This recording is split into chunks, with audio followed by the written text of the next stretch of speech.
আসসালামু আলাইকুম, Moni's cooking album থেকে আমি মনি সবাইকে ওয়েলকাম করছি। আমি যেহেতু মরুর দেশ কাতারে আছি, সো মরুভূমির জাহাজ খ্যাত সেই বিখ্যাত নাম উট, আরবিতে যাকে বলে জামাল। ঈদের স্পেশাল রান্নায় আমি আজকে আপনাদের জন্য নিয়ে এসেছি উটের মাংসের রান্না আমার নিজের রেসিপিতে, ক্যামেল কারি।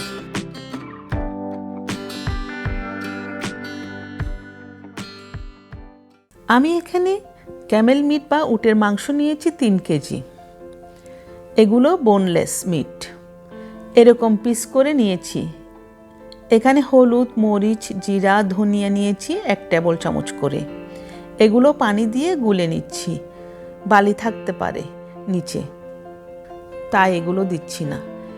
এলাচি 7-8টা, তেজপাতা, লবঙ্গ, গোলমরিচ, জয়িত্রী 2টা, স্টার আনিসিড, দারুচিনি 2-3 টুকরা, পেঁয়াজ বড় সাইজের 4টা, আর রসুন 2টা আস্ত কোয়া, 1.5 টেবিল চামচ জিঞ্জার পেস্ট, 1/2 টিস্পুন জায়ফল পাউডার, 2 টিস্পুন লবণ আর 1/2 কাপ তেল দিয়ে এবার ভালো করে মিক্স করে নিচ্ছি।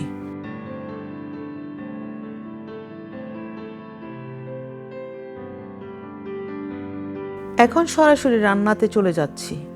গ্যাসের ফ্লেম হাই হিটে রেখেছি কষানোর জন্য। এবার কষানো হয়ে গেছে, ঢাকনা দিয়ে রাখছি 25 মিনিটের জন্য।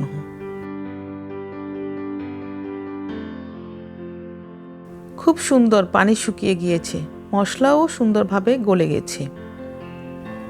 এর মধ্যে অফ ক্যামেরায় আমি আরও কয়েকবার নাড়াচাড়া করেছিলাম।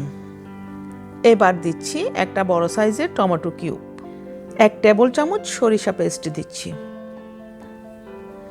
5 মিনিট পর দিচ্ছি 2 গ্লাস পানি।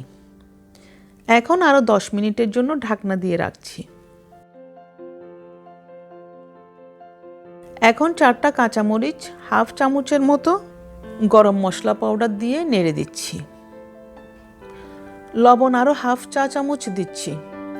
1 মিনিট পর গ্যাস অফ করে দিচ্ছি। আমার রান্না ডান। এবার ডিশ আউট করে নিচ্ছি। খুব টেস্টি এই অ্যারাবিক ডিশটা আমি আমাদের দেশীয় স্টাইলে রেসিপি বানিয়ে রান্না করেছি। এই খাবারটা অ্যারাবিক খবুজ বা বাংলাদেশি নান দিয়ে খেতে দারুণ হবে।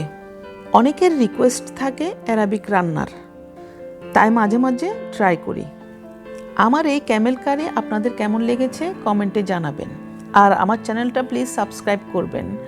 সবাইকে ঈদ মোবারক। আল্লাহ হাফিজ।